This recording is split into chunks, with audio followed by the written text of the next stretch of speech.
I'm not crazy about them. I'll continue. Yeah. Oh. For 40 years, I've walked the line between worlds and am well versed in death. But I want to have faith in humans. Give me something to believe in. Earth below me, sky above me, fire within me.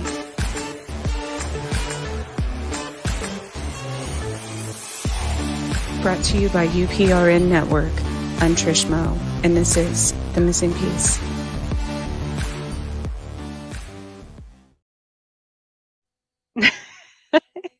Good evening, world. I'm your host, Trish, and this is The Missing Piece. We are broadcasting live on 105.3 FM New Orleans. Or actually, I've been corrected so many times today as I was talking about pronunciation. So some of you there would say, I think it's Nolans, right? Um, and I do want to thank, before I forget, Carnation as well as the network for sponsoring my show. I also want to thank um, all of you for joining us tonight, and most importantly, I have Dave here, which it's been a while. Gosh, it was a few months. He is a biologist, astrologer, offers spiritual guidance, and an Oak Island. So, welcome back, Dave. It's good to see you again. Yeah. Thanks for having me, Trish. Great to be back. There was a weird lag in the. There's always Okay. my Great show. to be I back. I people appreciate it. are probably at my entry here, like my me screwing up the intro. There is always. I mean, they're probably used to that though. So, well, I do want to say before we were talking about candy just now, and that reminded me.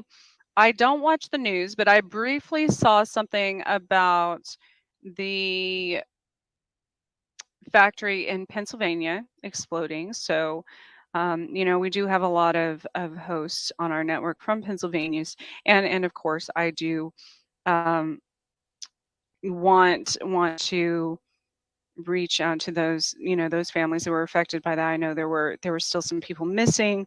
There were some that lost their lives. I also want to send my condolences to the families of the tragedy today in Nashville. Eh, Um, I was made aware of that around 1 o'clock right after it happened. There was another school shooting, and then all of the tornadoes in California. Well, I guess both coasts are getting hit right now, but so to anyone affected or their families, we do send our thoughts and condolences.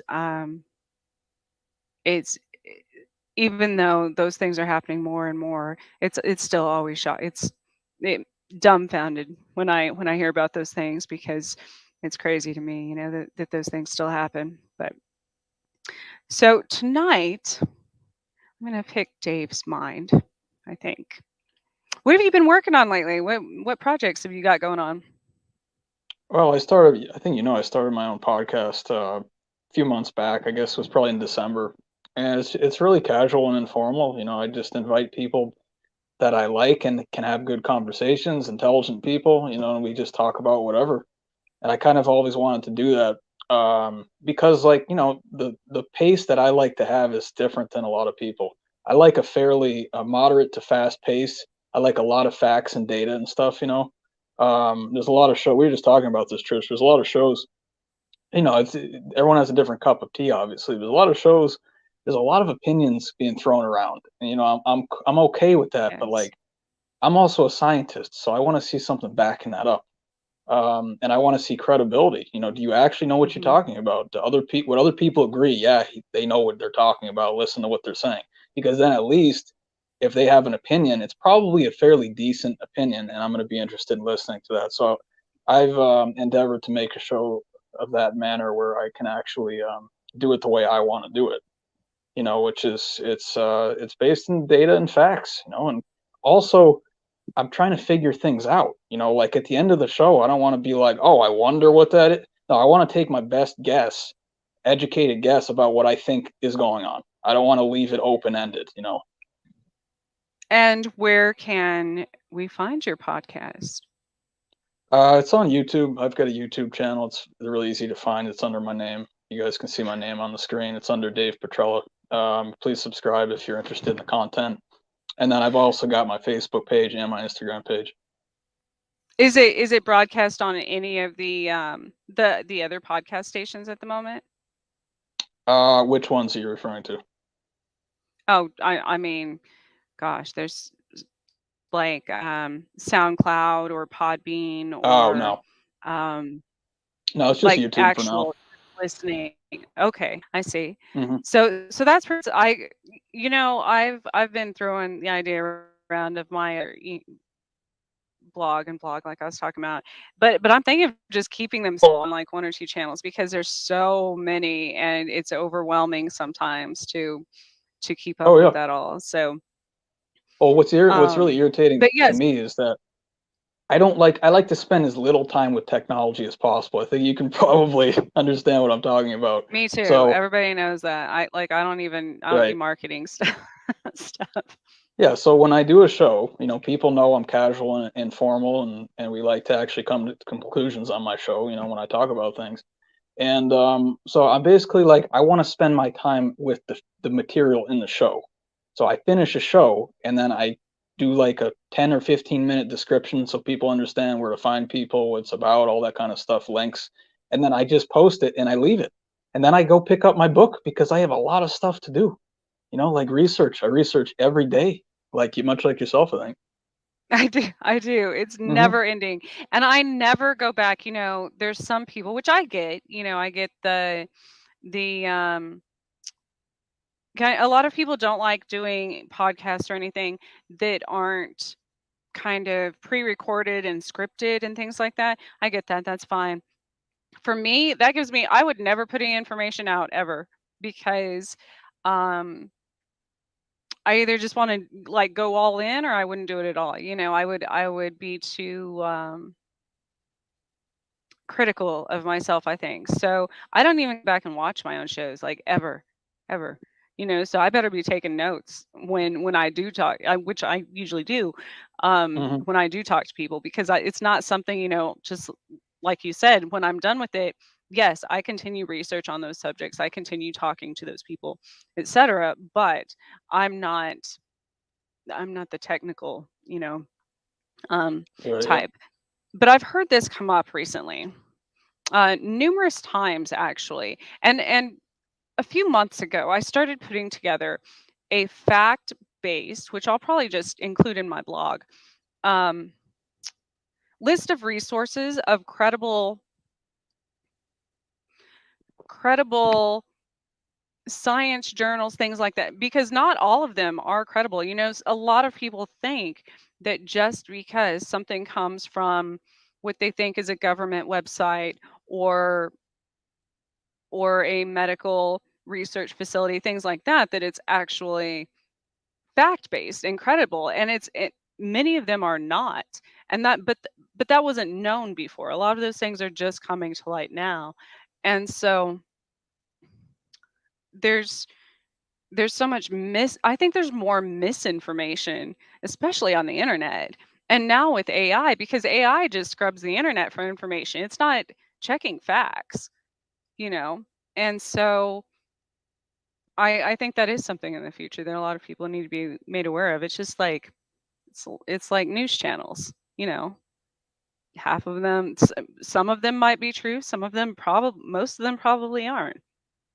And I even learned that with doctors through medical things, which I'm sure um, you have more knowledge on those fields than I do. But um, just with Lyme disease, like I did so much research based on what doctors had books they had written and such, and until I came across one of a doctor who actually experienced Lyme disease and then wrote about it. And he said everything he had studied was completely false. So that just goes to show, what I guess, where knowledge comes from, and in those areas, science and health and things. Yeah, and that one in particular is particularly suspicious because, of course, of the island that's associated with. And by the way, I'm from Connecticut, so Yeah. I've been to Lyme before. I actually went to college on the shore, really close to Lyme. So I know the area. I kind of know the energy and stuff like that, which is very important when you're trying to understand things that happen around there.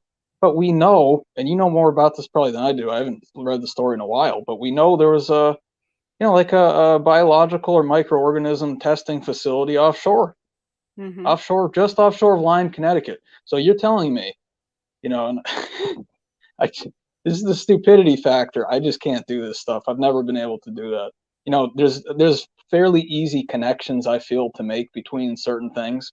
So okay, Yes. so you've got the whole world, right? Even just talking about America, you've got all of the country, and you're telling me that Lyme disease just randomly appeared right across the water from like a massive testing facility for biological agents or warfare Right. agents or whatever, and they were doing animal testing, and oh, it's not related. Yeah, no, no, So it's so related. what We I know it's related. found, yes, and then so I had it before in my life. I tested positive for active Lyme in Manhattan, Kansas, which, for those of you that don't know, is where that research facility that Dave's referring to moved to, which shouldn't be anywhere within hundreds of miles of civilization or animals for that matter.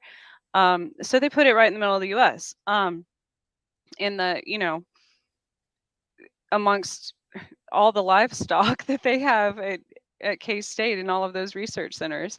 So so I got it there, an active case, but then they discovered that I had antibodies, that I had had it before, which I had moved here from New York. So then that sent up a red flag to the environmental department, because of course I had lived in both places, about a mile from the center in Kansas, and that's my house was, and then very close to um, the ones in New York.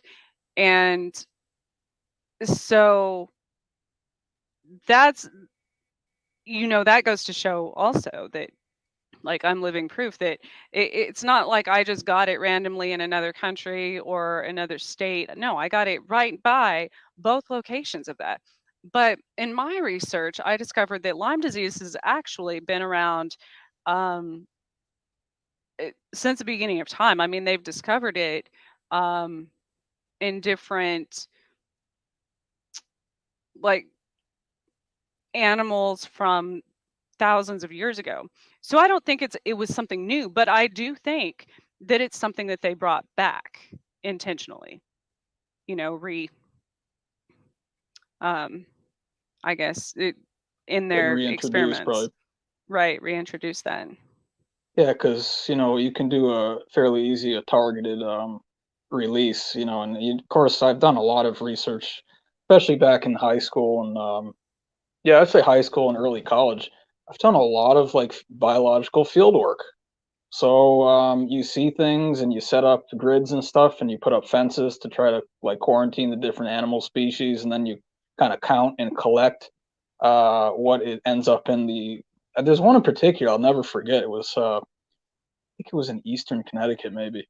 Yeah, I'm pretty sure it was Eastern Connecticut, and I was just getting into biology at this point, so I had I didn't even have like a good conceptual basis of why you would set up a grid like that, how that works in terms of like spatially. But what it is that they were, I think they were going to build a factory there, and you have to take like a survey or an assay of the microorganisms and but let's say mostly the biological species, like the flora and fauna that's there. So in several cases, there's some endangered species in that area, and you have to make sure you're not infringing upon any of that stuff with the laws and regulations.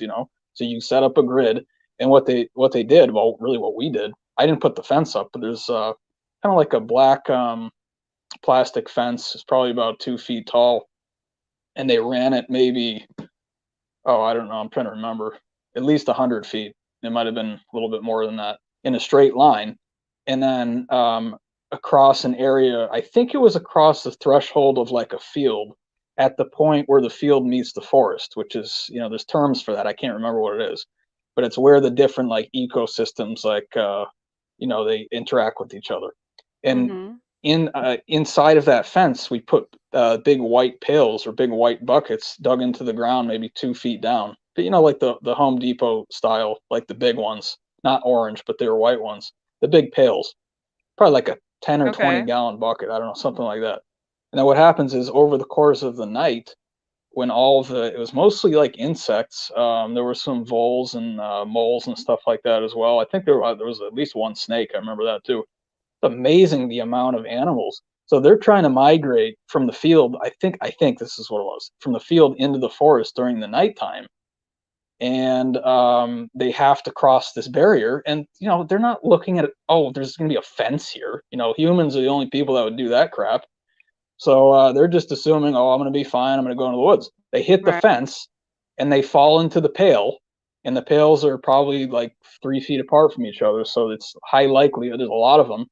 And then you kind of count what's down there and you see what's going on. So what I'm getting at is that these things have been studied, or they're still constantly studied. And if you can correlate, let's say, like population patterns and population movement with and God forbid you're trying to target with some kind of a biological weapon like a population or something. Okay, so now we know where they move, and we have this handy thing that's already been throughout, like you're saying, Trish, throughout all of history, throughout a lot of history, and it's easy to get into ticks. Mm-hmm. And ticks, they reproduce incredibly fast, and like it's not something where Yes. people would probably have less concern for the organism rather than like something like a mammal or something like that. They're like, yeah, we'll just put it in there and we'll Mm-hmm. just spread it, and they'll be all across New England like in like one year. So I'm sorry that we have to think about things this way, but look, I mean, if the shoe fits, so what I always say, it's like I didn't do it, but I'm trying to bring understanding to what Right. possibly could have happened. And it doesn't look good. It doesn't look Well, good. and I'm the sorry. government has there's numerous now with all of the declassified that are coming being released in the last 10 15 years. There were numerous projects like that between in the 70s 80s era, probably starting in the 60s for that matter, um, that where the military did drop. I know there's one where they dropped probably millions of mosquitoes, I believe it was, um, over, I don't know if it was South Carolina, Georgia, somewhere in the South. They did it with ticks. Another place, they even released an entire a virus over San Francisco just to see how fast it would spread. And this was done from the ticks and the mosquitoes and such were done from airplanes from the military. I mean, they admit it. It's right there. So how many, we already know that and the mosquitoes were infected with things like malaria. You know, how quickly does that spread to your water, everything, to livestock? Um, so they've already admitted all of that. It's right there. That's one, I guess, that baffles me. Um, people, you can give people all of the information. You can give them proof, absolute proof, and still it's blind. They're blind to it. Like, don't believe any. Yep. Okay. So, so where do you go from there? I think a lot of it, what I've learned through the years, especially the past like 3 years when things got super weird. I mean, they've always been weird to me, ever since I've been on this planet. But I mean, I think we all know what I'm referring to back in 2020. Um, then I started to notice more of the dimensional shifting and stuff like that, and especially timelines. And I Yes. think that a lot of people, I think probably this is fairly common, probably how it is that you have people in different mental states, which they equate actually end up equating to different dimensional locations. And Trish and me, this is one of our favorite topics. I Right. think talking about dimensions. I love talking about this because I believe it's the key to really understanding the solar system. So I think people are literally locked into their specific dimension, and they may not even have access to. Man, it gets even weirder when you talk about quantum physics because I Oh, don't even yes. know I don't even know, and I think I've been thinking about this a lot the past 2 weeks, especially. I literally do not know, and I cannot prove what other people see and hear when they see me and hear me. I see what I see, like when I'm on camera and when I'm Exactly. speaking and stuff. I don't know. They may see, and there's actually been lots of proof for me with this. They may be seeing a higher version of me, a higher dimensional version of me, or Hmm. a lower dimensional version of me, and that depends on their own quantum state. So it's And all thrown that out and the none of it window, you is know. wrong, technically. You know, I've argued this also. Funny you mentioned that. I was just reading over some notes I took about this. Um, because everyone's perception of everything from everyone else's. So technically, you're talking about religion. Technically, there'd be billions of different religions because we all active. But as far as dimensions, I've thought about that. Like, okay, so say something as simple as flat, like the Earth being flat. Okay, coming from, so say you have multiple astronauts.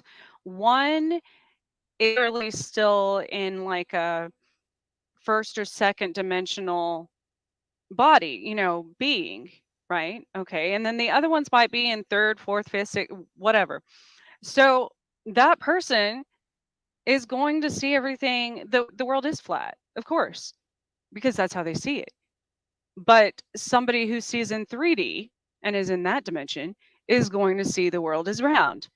And like in such a, when you break it down in a simple term like that, and then once I think what happened, it's kind of, many people think that once you get to anything past the 11th dimension, the 12th, everything's going to start kind of collapsing in on each other.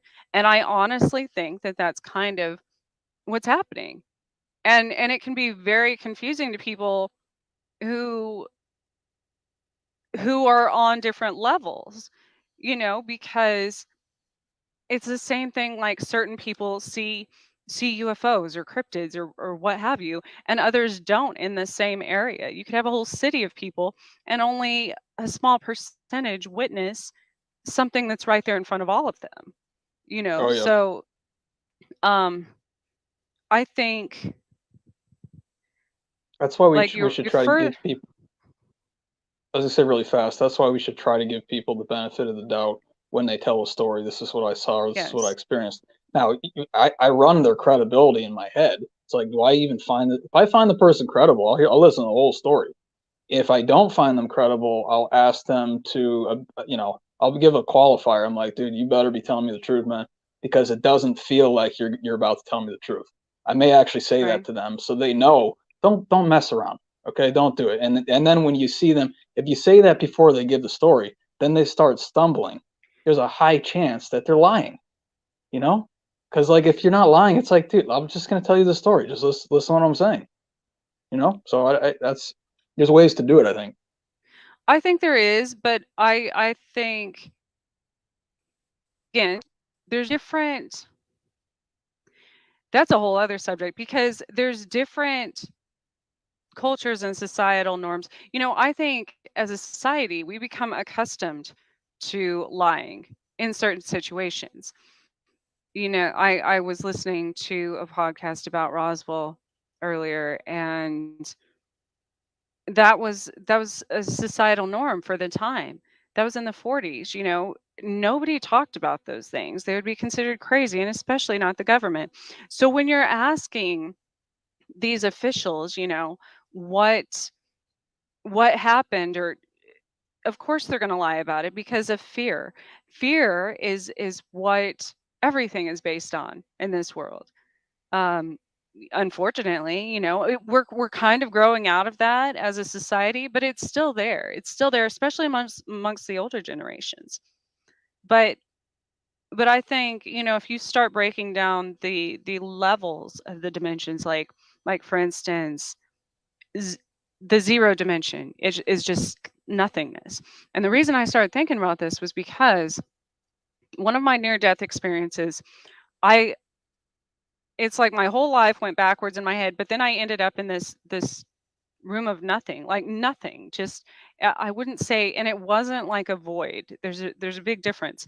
This was just it was like I literally went back to the zero dimension, if that makes sense. I mean, I know it doesn't. People who don't know the reality of dimensions, but there was nothing. And so when I started thinking about that, I'm like, okay. So then you start moving up, right? In the next dimension, you you can see pictures and maybe even colors and things, but just it like the flat earth theory, right? And then you get to like the third dimension. You can start um you can move forward, backwards, right? Left, right, things like that. You go up one, you can move forward, backwards, left, right, up, down. You get another direction in your dimensional abilities. Um, Have you and read that's about. Flatland, Trish? I haven't. Have you? Okay, because Flatland it was required. Shockingly, I mean, I'm so pleased because I am excited when I can talk about this. It was required reading in my geometry class in high school. It's It's like, probably wow. banned now. Oh yeah, I'm sure it is. I should probably look into that. But it's basically it's all about dimensions, and it's saying, I mean, geometry is like the key to the universe, really, Hmm. and sound and light, and they're all together. But like platonic solids and shapes, and how matter condenses, into a physical state, all this stuff. Well, in that book, it talks about yeah, the one okay, well, zero dimension obviously there's nothing. In the first Right. dimension, there's a point. And a point doesn't have width or height or anything like that. It's literally just Right. technically can't really even see it, because if you could see it, you would see width and height and stuff.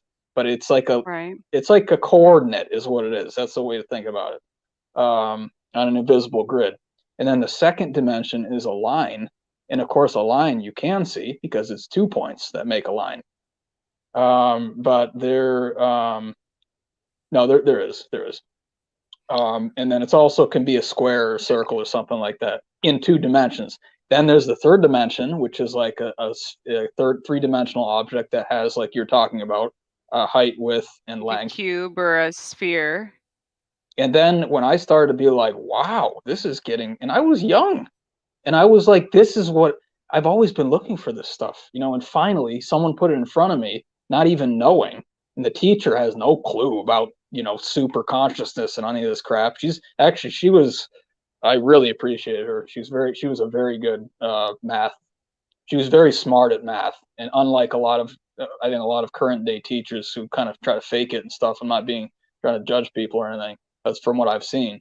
But anyway, so then the fourth is like when it's like a super cube or like a super 2D object where it's composed of like many different, say like if you think about a cube, it's like a bunch of those cubes piled together, and that makes like one big object, and then it keeps expanding like that. But the thing I really want to say about this is that what was the most interesting thing is that they had, it's such a creative book, but they had visitors coming down from higher dimensions to their dimension. So they had like Hmm. a 3D visitor, and I don't know if it was described as it might have even been described as an angel, which is an angle, angle and angel. Right. It's a lot to do with Yeah. astrology as well. And the thing is they could only see that object in 2D, because when the 3D comes down in the 2D, like it was Yeah. literally like the 3D objects hard. It's hard to understand this. You really need to take your time with this book. It's a very short book called Flatland. I highly recommend everyone reads it. It's short, but it would take you some time. But anyway, the 3D object comes basically through the two-dimensional plane. It's because it's on a plane for 2 dimensions. But all they see like the it's actually interesting. Have you ever seen the cross section of a human body when there's being not an autopsy, but you can see it's sliced like all the way down the body, these tiny Yeah. slices. Well, That's I what they learned were. that in drawing also. You know, Okay. everything has cross sections, and yeah. Yeah, so what they saw, that's what they saw basically. They could never see the 3D shape. They saw the 2D shape changing as the 3D object passes through the plane. I know this is probably over some people's heads, but Well, okay, for this channel, I guess the best thing I think of when you describe it that way is for paranormal investigators. Um, I don't even know the tech. I don't use that equipment, so I don't know what it's called. But the equipment that shows a dotted grid and green lights, and then a stick figure shows up. If it's, exactly. if you get, if any type of entity shows up on the camera, and so the stick figure is basically making whatever outline in two dimension, technically, two dimensional. Um, so that's what I think of when you explain it that way, I think. But I think the fourth dimension is where time is introduced. The theory of time, anyways, because time is a human construct, but time in a sense of past and future, a timeline. Yeah. Um, and then you get above that to like subatomic dimensions, and where you people can control timelines and even travel timelines and things like that. And so in throughout, because time travel is not a new theory. That's been documented in every culture literally since the beginning of time. So it's just people don't understand it. And I think what you're saying, when people or entities or what have you um ascend in those dimensions and go backwards, that's what we're experiencing. But because we don't understand it and don't know how to uh properly, that we're all about labeling and defining things. I think that's a huge human flaw, actually, just collectively, because we always have to label things, and we always have to, put them in there, define them. And I don't think there's some things like that you can't define. Yeah, I agree 100%. And what I always do too is I use working conclusions, meaning that this is my absolute best conclusion based on what I had presently or what I previously had. And I'm always willing to augment it if I have to, or even to shift it if I have to. And it also covers my ass, by the way. And that's not why I do it, but it always covers my ass because if someone says, "Oh, well, that doesn't make sense because of this," well, if I can say, "You know what? I actually didn't have the information, and now since you presented that to me, I'm actually going to look at that hard and try to incorporate that and see where that Yes. fits in." And then that way, that's how you develop the scientific discipline independently of institutions, trying to force propaganda on the population. Again, this population control idea. That's not most of science today, in my opinion, is not science at all. I literally go, it took, well, I shouldn't say it took that long. I mean, I've always been this way, but I've always been very, as unbiased as possible. And I always felt that even as a kid, that that's the way to be if you want to understand something.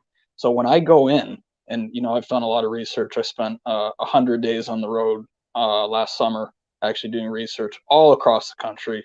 Of course, I went through Kansas and I went all to the Pacific Northwest, which is where I've been spending the winter, doing research. And I'm always shocked and surprised because I go in with, again, it's the scientific method. This is Francis Bacon. I have a lot on him too. And I work with Jake Roberts on his channel, Goes to Bacon. He does an excellent job.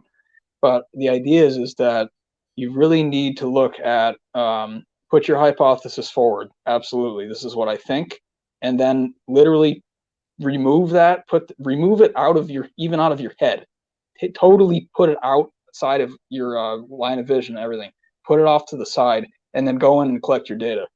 And it's fairly frequently that I'm totally incorrect, and I'm a kind of amused by it. I'm like, and it's no, I wish people could learn this more. It's not a judgment on your necessarily on your character or your ability.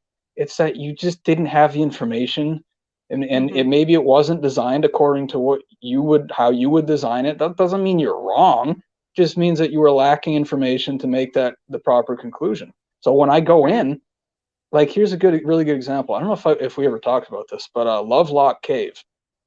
This is in Nevada. It's fairly well known.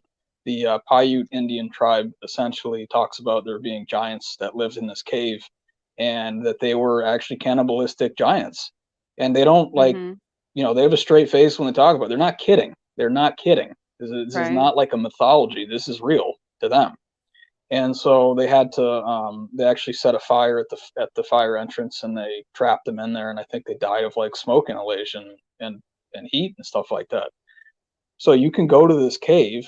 I really got in over my head this time because it was a 15-mile dirt road, and I was like, and I have a small car. It's like not really made for that. And I basically said, no, you know what? This is so important that I'm going to accept the consequences, whatever they are. So it took me like 2 hours to drive 15 miles, and it was just danger, like washboard, the washboard roads and stuff. I'm sure you know what I'm talking about. Mhm. It's like really bad on your suspension, and there's like sharp rocks and stuff, and there's dust everywhere. I just, I mean, I actually had a signal on my cell phone. Amazingly, I just put on like some music. I put on one of the albums that I hadn't heard in like 20, literally like 20 years. I'm like, all right, I'm going 15 miles an hour, probably maximum, and I just have to wait till I get there. And then I finally got there after like 2 hours, and there's only one other guy there, and we had a pretty good conversation up on the ridge up there because it's actually set up on a like a mountainside or a hillside above a very old lake bed where there used to be it used to be fully full of water, and now you can only seasonally you can see some small patches of water, but it used to be huge lake bed, and the levels of the water were a lot higher. So this cave entrance used to be fairly close, I think, to the actual lake level, and of course now it's like way down, and it's like been marooned up on the hillside, this cave. So, when you're talking about giants, to me, that's not, and you're talking about cannibalistic giants, that's not a really a good energy in my book. So I'm drove up there. I'm like, this is interesting. I feel fine, totally fine. The area, I feel okay. I had to hike around the top. I came around the front side of that, and you see the cave entrance. There's a little plaque, and it's actually been featured on Ancient Aliens a few, I think at least once. I think Joe would probably be aware of it, but it talks about the story, and what happened there and everything. And they don't talk. I don't know if they mention in that particular place. I don't know if they mentioned giants. It may have been mentioned before that on the plaque in the parking lot. But in any case, I went in the cave, and there's so much like black soot up on the ceiling. It's like caked on, glossy. It's like amazing. You can't even see the rock anymore from all the fire that the soot had that accumulated. And I went in there. I had my EMF detector with me, which is of course a well-known paranormal tool, and I think it can be very effective and helpful. Helped me a lot, and I felt nothing weird at all. And I'm like a built-in biosensor, so I feel all the energy fields, and even if they're very subtle, I feel the stuff around me. I'm like, okay. I just shrug my shoulders. I'm like, great. Great. So now I can tell everyone it's fine, guys. But I say there's one thing. The only thing there were two things that were slightly strange, but they weren't bad or uncomfortable. The first one is that when I came out of the cave, I smelled this really like delicate flower scent, and it was like a really beautiful scent or fragrance.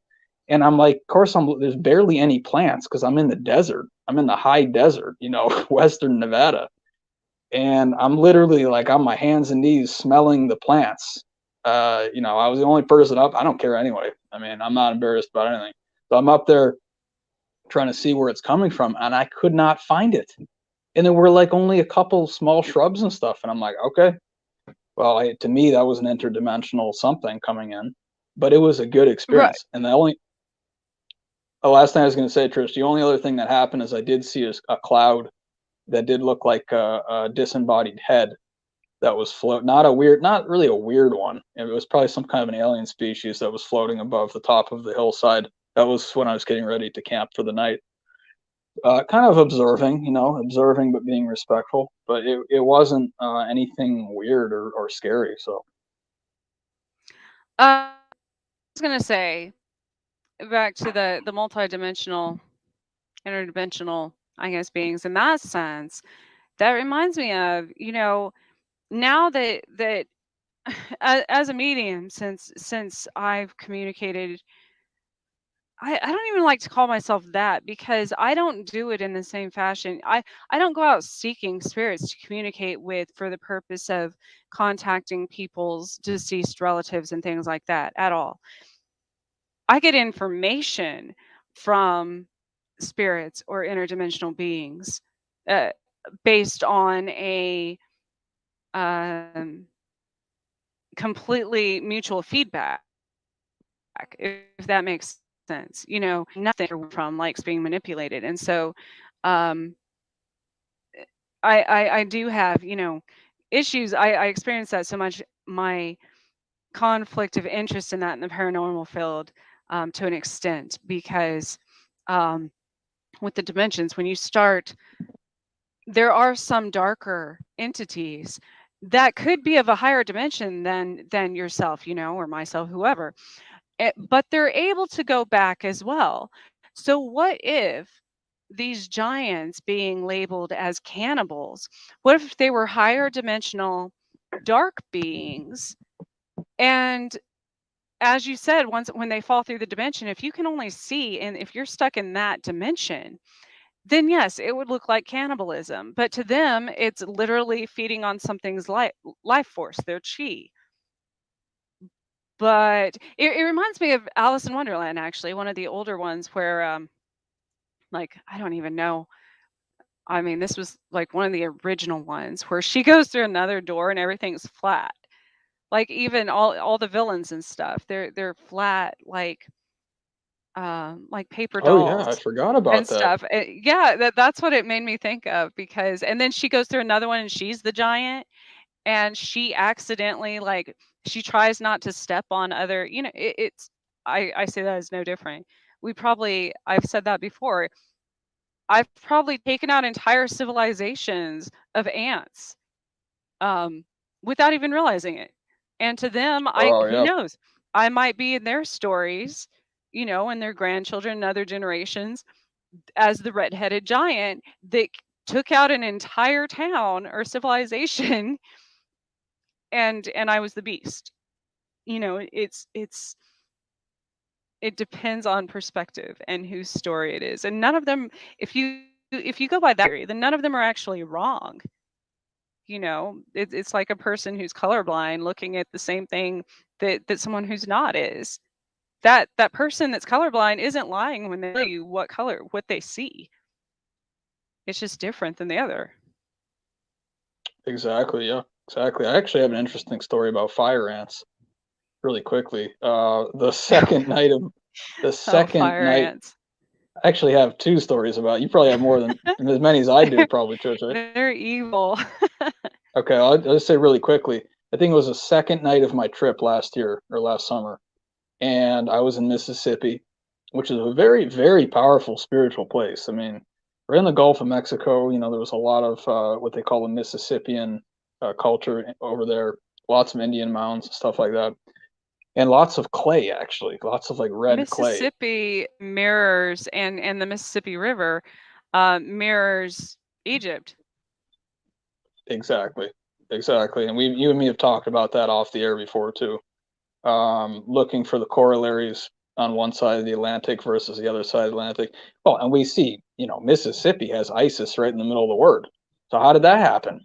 And I actually recommend highly people, if you go to my YouTube channel, under the educational videos section, there's a video from the channel called Old World Florida. It's about the Fertile Crescent actually being the Gulf of Mexico. And it's one of the most important things I've ever found in terms of ancient history. And it's a must watch for people if you want to check that out.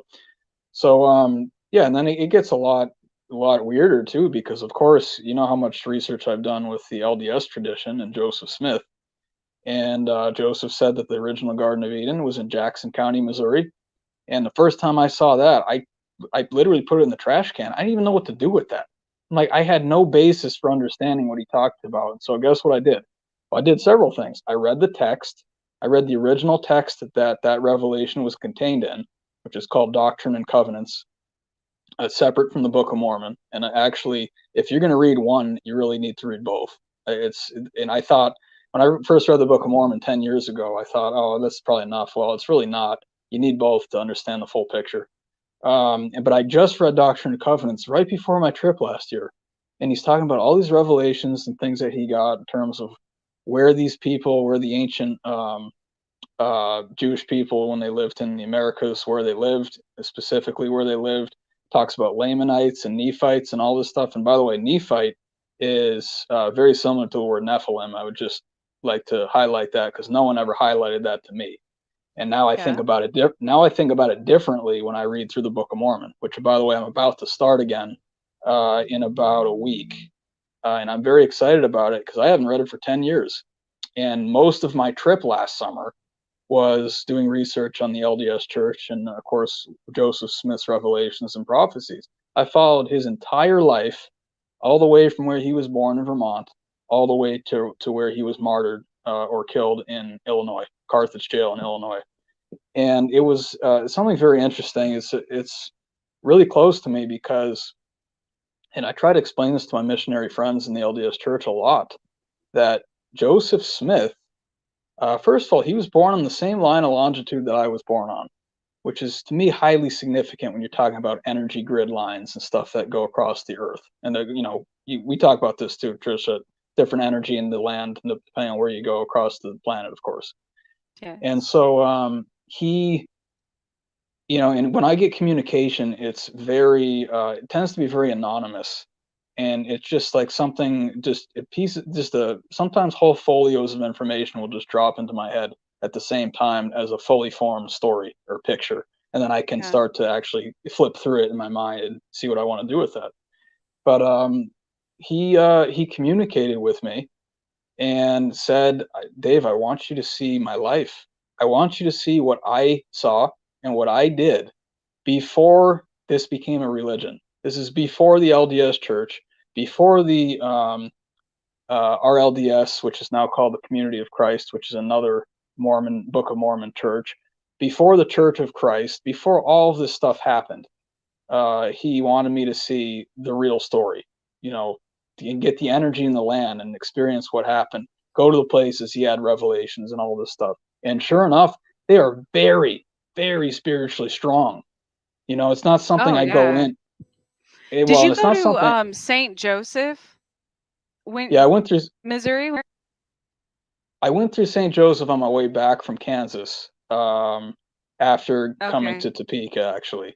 And it's I went kind through of that northwest of Kansas City. Exactly. Yep. And I'll tell you something interesting about that is that when I left, I think I mentioned this to you, but and you guys have to know geography a little bit, but you can always just pull up Google Maps. It's not hard to do. But when I left Atchison, Kansas, it's on the Missouri River, correct, Trish? I think it's in Missouri. Yes, it's right. And you cross the bridge, and then you're in Missouri. Yeah, they have the big. Okay, so I was on the banks of the Missouri River on the Kansas side in Atchison, and I went past the Sally House, which you've talked about a lot. I was standing in front of the door, and I felt totally fine. Again, I was surprised. I had my EMF detector, and sometimes you have to. I think it's entity specific to the specific person, whether they recognize you and whether you recognize them. Sometimes I found that. So anyway, it's like the basement. It's the underground tunnels. Because I felt fine on the street. It's actually when you go downstairs in any of those houses or locations. Which is in the earth. So I mean that makes sense. Oh yeah, absolutely. And there's been a lot of there's actually I believe it was if I'm not mistaken, it's been a long time since I've seen this. I think it's the Sharon Tate story from California. I believe Los Angeles. You probably know about that. Charles Manson, I believe. I think it's that story. I want to say 2 houses over from where she was killed. There's some really strange anomalies in the ground. And it was only when they got into the bedrock, like in the basement, and it was like the corner of the basement, just like this weird stuff going on. Things went crazy haywire. Yeah. Stop it. All right. I was just when I got home from work tonight, I have this I haven't actually completely moved yet. And my basement is the creepiest thing. I don't go down there. But it's connected. So in Topeka, everyone knows there's tunnels connecting everything. Yeah. Um, Pretty much from the Capitol branching out. And um but when I came home, I'm like, why do I want to listen to Marilyn Manson? Like, of all things, beautiful Wow. Okay. people. Like, and you just went, anyway, it's gone. Well, So you now I'm gonna probably. have thanks, Dave. I'm gonna have nightmares. My Well, basement's already creepy. I've never even brought that story up on a show before, so and we're on a very similar frequency. Like this stuff happens to me every day as well, Yes. and I think it happens to Trish. Actually, I think it happens to you even more than me, Trish, which is surprising to Oh, me. all the time. All the Oh time, yeah, I tell it's you. it's like This you don't is get a never break. ending.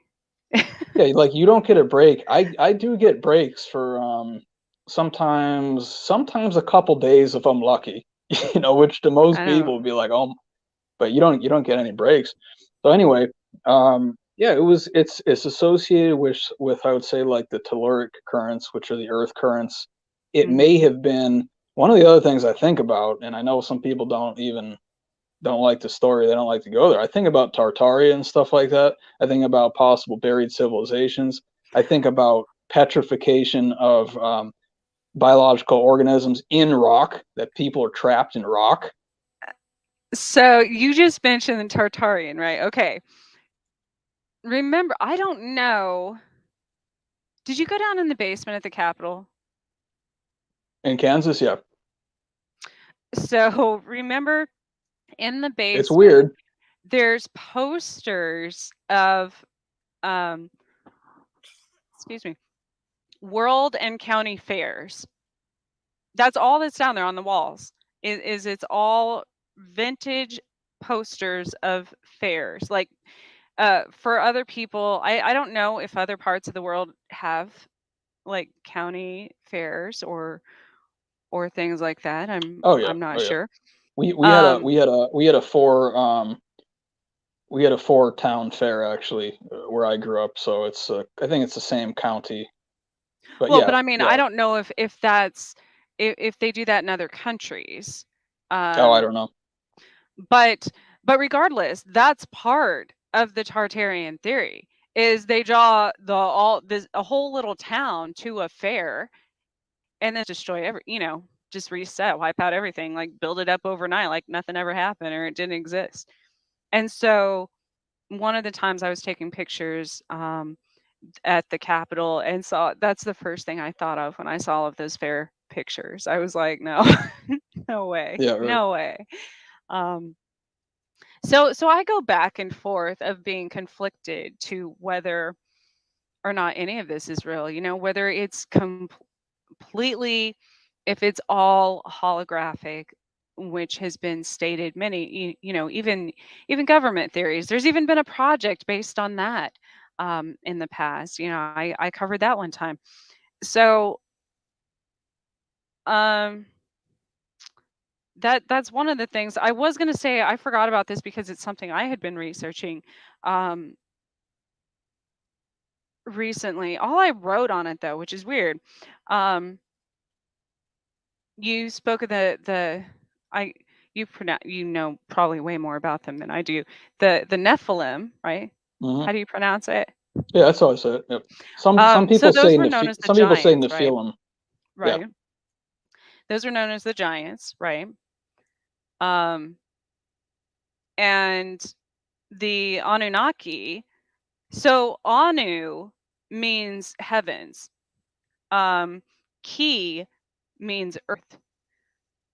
So in other Those who from the heavens came. none or noon means chaos. So there you have heavens, chaos, earth. So basically, it's the Anunnaki would be like the in between, right? Yeah, or the intermediaries coming between Right. the dimensions. Yeah. And the chaos. So I always thought that was interesting that nobody ever mentions those, puts that together. Um, when discussing that. And that's, I mean, and then you go back to different kings when it comes to like the Anunnaki and things like that. Um, King Saul was first human king. Okay, SOL is soul, but it's also representation of the sun. Yep. Yeah. So um there And was, and the word Solomon is the sun and the moon, yep. Um or the soul of man. The there temple that was, was built without hammer is your yeah, body. the or so that goes back to like the oh my gosh, the Egyptian Ankh is the house represented the house of life or soul, right? Um and so that even, and then you get into like the Sumerian kings and such, and how many years they ruled. But people nowadays, and when they write about these things, they say in human years terms, like 6 to 36 years or something. But in actuality, they, from what I've deciphered from that, many of them had rulings. There were what, 23 kings, they said, that ruled from it for like 30,000 years. Um, there's different, and the only way that anyone or being or entity or anything could do that, they would have to be interdimensional, you know, to rule some of them up to 241,000 years. That's Well, what's interesting about that to me, because of course I do a huge amount with Eastern biology, Eastern medicine, principles of Eastern medicine, fluid circulations, fasting. I mean, you name it, prana, chi, chakras, all of it, kundalini. It's all the part of the same system. But the thing about that is there's secrets in the human body that have been repressed on purpose. And then a lot of it has been the fact that humans have just gotten so stupid that we can't even understand it. There's a lot of oh a yeah, lot of components yeah, coming in. But in addition to that, Trish, in addition to that, you've got, of course, Noah, you've got Methuselah, you've got Enoch, all of which yeah, who lived at least like 800, 900 years long. And it's not, yeah. what I was taught, and when I was going to, well, for me, as far as I'm concerned, unfortunately, but when I went to catechism with in the Catholic Church when I was a kid, they said, "Oh yeah, that's just like a metaphor." It's not a metaphor. I believe that's actually true. In the King's List, I believe that's true numbers and all this stuff. But there's a couple things I want to say about that. Is one, there are secrets to the human body that would theoretically allow a human to do that. And since we just Oh yeah, absolutely. constantly, yeah, and we constantly eat all the time, probably in this country, 75% of which is actually like plastic that you're eating and like heavy metals and stuff. It's not And actual food. metal, yeah, Oh, yeah. Yep. Absolutely. So that's part of it. And then the real teachings you're going to find over in the East in the Ayurvedic traditions. And I found them in only two places on this planet, India and China. I have not spent time researching the Korean traditions. So I would assume that they kind of get it too. I would assume that they kind of understand it. But anywhere else you go, it's like all they're talking about, and it's fine. It's interesting. They're talking about alchemy. They're talking about stories of like Osiris and Jesus ascending and all of that. But it's like, again, of hmm, course, we mentioned at the beginning of the show, Trish. I want the data. Like, give me the yeah, chemical yeah. equations and stuff. I want to see what we can work with here. I don't want metaphor. So if you want the real stuff, you go over to the East. And Well, and any one of the last thing I want, things, yeah, good. oh no, I was just gonna say, um, we're either producing or we're consuming as humans nowadays, and we shouldn't actually be doing either just to live. Technically, I mean, we would live much longer if we weren't doing either. So because we work ourselves to death, and then we can between, you know overconsumption financially and spiritually and physically and everything we do, because that's all we know in this Right. culture, in this society.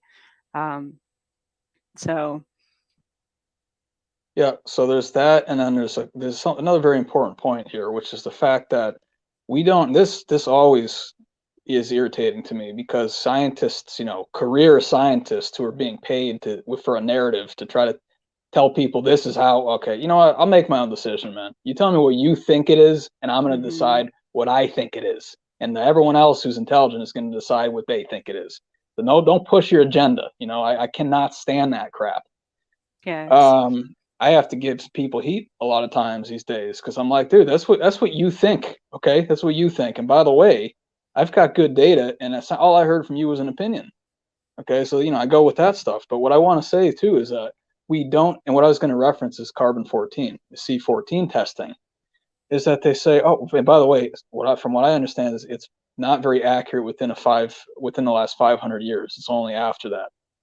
So people are getting dates back. You get, and a lot of this happens on Oak Island. Of course, people know my work. They know I follow it very closely.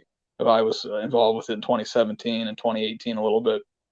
The thing is, though, is like it gives percentages that this is what it is. So it's like 25% from 1715 to 1845 or something, and like what or 67% here. It's like, okay, well, it could be in the 20% what's coming back. It could be like you're saying it's in the 67 percentile or whatever, but we don't know it. And the thing that really mhm, irritates me is that we cannot prove, as far as I'm concerned. I'm willing to debate anyone on this. If you seriously, if people have more information on this than me, absolutely. I want to put it out there though, is that we don't know that carbon 14 decays at a constant rate through the millennium. And we don't know that because we weren't there. We weren't alive 2,000 years ago. right, So one of the things I've suggested, even for the pyramids and all of this stuff, and for the massive plants and animals that used to or claim to have used to have lived here, which is, again, that's a conspiracy possible topic as well. Some people don't think the dinosaurs ever existed. They think that they've been created to look that way. It's a very interesting topic, actually, very interesting topic. But the thing about it is that if, let's say, the conditions on Earth are different, which I know we're going through it right now. I know they change. They change dramatically, and they can change overnight depending on what's happening astrologically, among other things.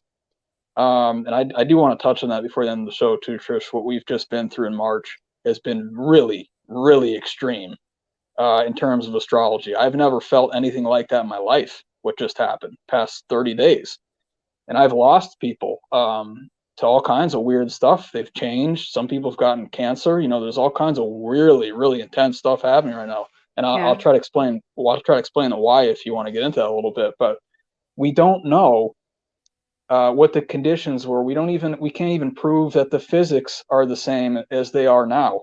Scientists like to say things are always consistent through the ages and the laws are always the same. And I say, well, I don't believe that necessarily, because laws are created through consciousness. The consciousness right, changes the grid. The consciousness changes the systems.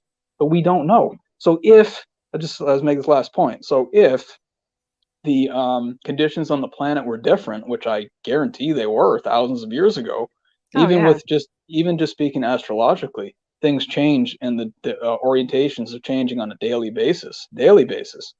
And you never see that again unless you've lived hundreds of thousands of years. You're not going to see the same combination in the sky. I'm saying everything being the same in exact positionings. So the thing about it is that we don't know that maybe like if I don't even know if I believe in gravity. I'd say density usually. That's again another controversy. Everything's controversial. yeah, yeah. Okay, so what? However, a good way to explain that though, w- it so gravity for its basic purpose and theory, because most people understand that, it keeps us on earth here. um that's when people tell me they don't believe in something, or and I'm like, that's fine. I'm completely, there's a lot of things that I also get criticized because people are like, well, you said this a few months ago and now you believe something different. Of course, my beliefs change 100% almost every single day based on my experiences because it's things that I didn't know. And you only know what you know until you know different.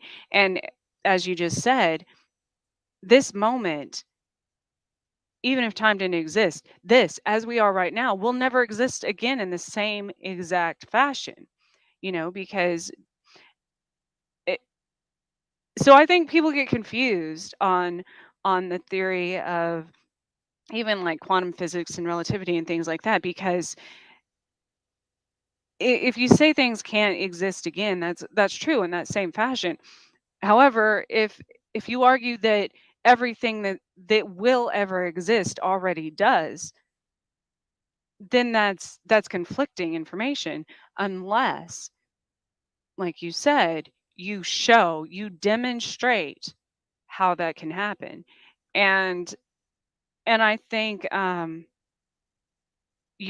of the big I think that's why people are so conflicted and in chaos right now, because opinions are starting to change, about everything, because our world is Yeah. so different than what it was even 2 years. And I don't mean, yes, everything's different. I mean, to the extreme of what it was a few years ago. It's changing at a much faster pace, I guess, than before. And so, um, I forgot what I was going to say on that, but there was someone that I was going to thank Justin real quick for. Yes, he said we do have county fairs in the rest of the world, as we did from days of yore, long before USA existed. Yeah, see. So That's good thank to you know. for Yeah. that. Yeah, I had no idea.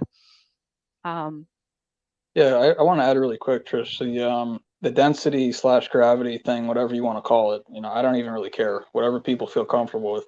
But the idea for me is that back in the day, I'm talking like thousands, maybe not even thousands, maybe several hundreds of years ago, is that let's say that like the conditions of the gravity or density changed, meaning that it's not pressing as hard on your body.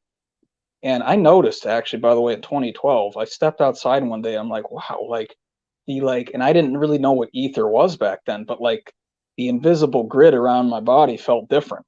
Everywhere I was right. walking, I'm like, it feels like the veils have been lifted, and it felt a lot more dangerous. Actually, it felt like the insulation had been removed and everything was exposed. That's what it felt like starting 2012 for me. So what I'm Yeah. saying is that if it's pressing on your body differently, then because of that, I would argue that the conditions of the biological organism change because things respond to physics and they respond to pressure and density and stuff like this and on a volume, all these basic concepts in science. So we may not have even had to have done extreme measures. The natural lifespan may have been 800 or 900 years because of the conditions on the planet. If they're less extreme and they're more hospitable to life, then that could, in my opinion, could actually make it so that you could live without us doing anything different. You could live longer just because the conditions are different. So I think we should include that when we think about these things. I think there's things that contribute to, for instance, CERN Corporation, Cerner. Um, I was driving on a dirt road one time, and for whatever reason, intuitively, I stopped and I took a picture. I don't know if I showed you this or not. I took a video of the moon, just random, Um, and right before that, my daughter said, "Yep, it's just like we lost gravity." I mean, she's very intuitive too, but out of nowhere, that comes out of her mouth. Well, in this video, on the stretch of, I don't know, maybe half a mile, and it's time stamped. So within a matter of like 30 seconds, it literally looks like the moon falls from the sky. Okay, well, you can argue that that's not what I was basing my research on. However, because you can argue that perspectives of, the moon looks bigger, further away, looks like it's falling to some, there could be so many different explanations for that. But that specific day at that specific time was when CERN Corporation um, restarted their oh my gosh, I The did all this. Yes, hadron collider. yes. Yeah. Thank you. So, and it has been scientifically proven that if it were to knock the moon off of its course, even by, I mean, a tiny, tiny amount, Earth would lose gravity, even for like a millisecond, and that would change our entire makeup. You know what I mean? Like, Yeah. Right. that would change everything. And Um, not to mention, outside of physical laws, you're also talking about astrological laws. mhm, And part of what's happened this month is that it's shaken people so hard because and what happens in your chart is you got your birth chart and then you have the daily transits. The birth chart right. is what was in the sky at the moment you're born. The daily transit was happening on that day. And when you put them in, it's called a biwheel. When you put them together, the different angles they're creating between your personal chart and your body and what's happening on that day will actually change the mechanisms in your body and your Yes, brain. So yes. it's like, why am I losing? Why do I feel like I'm losing my mind? Well, look what's going on in your chart. I try to, Biorhythms, absolutely. yeah, Um, yeah. but on those specific days that I had, and since it was dated and time stamped, I could correlate that with something scientific that humans were actually doing to that would have an impact and affect the universe and our environment.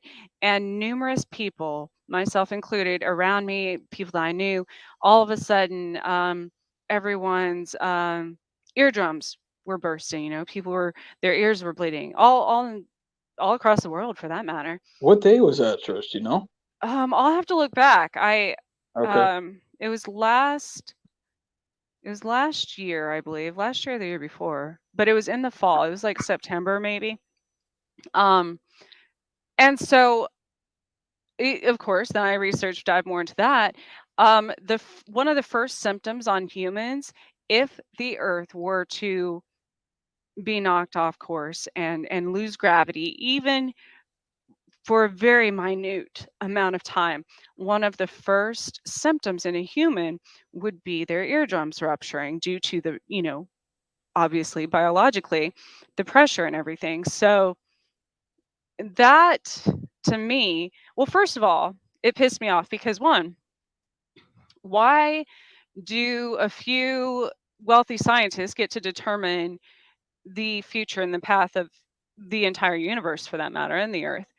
And why is nobody paying attention to that?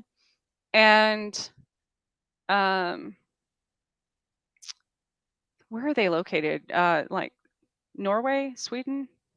I believe it's in Switzerland, if I'm not mistaken. It's Yeah, on I think a so. lake near a lake in Switzerland, I believe, below the ground. And that has so much more impact on everything, on our world, uh, on the universe, on everything, especially if you know anything about the atomic makeup of anything, which most people don't. Most people do not know the science of protons, neutrons, and atoms. And so I feel that's what I'm going to start doing. I'm going to start designing like scientific courses based on like the for third graders or something, because you have to do that nowadays. You have to break things down. I'm not saying, well, you did. Yes, we're dumbing ourselves down because we become so codependent on everything, on computers and on, kids aren't reading anymore, and they're not even, they don't have to research anything. They can just have computers do it or calculators or what have you. And so I think that's actually going to be the end of humankind, is we don't know how to do anything for ourselves. So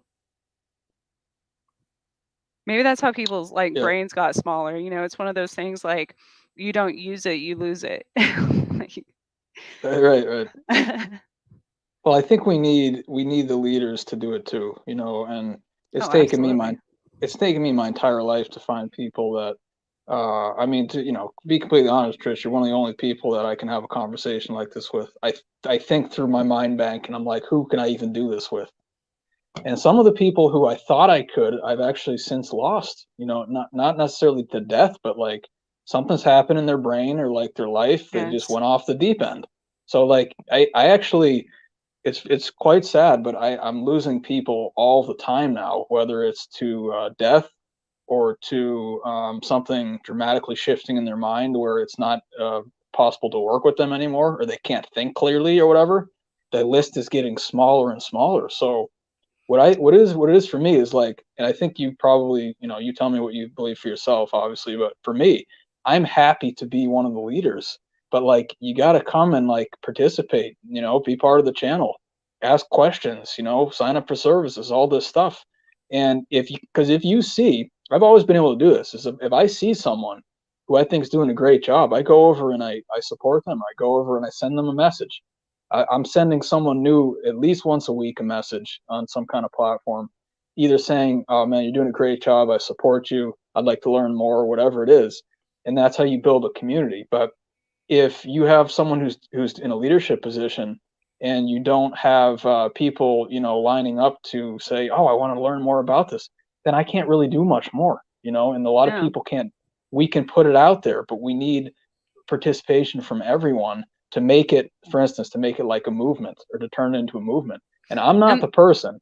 I'm not. well, so and I've talked about that on this show because so my numbers, Joe was saying last week, I was a guest on his show on Wednesday, Mhm. and he's like, Trish is like, as far as her energy, she just puts a beacon out there to the world and attracts everything, good and bad, which is true. And I don't intentionally do that.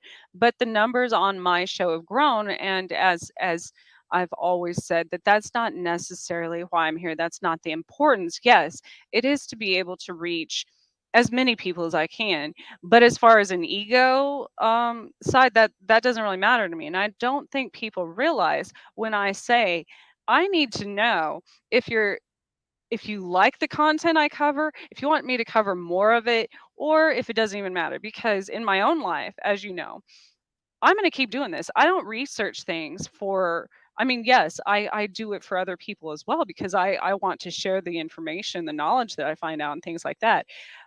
But if nobody cares about that, I would still continue to research things for myself, whether anybody else, existed in my reality, just Exactly. to grow my own, to grow um mentally and increase my own knowledge just for myself.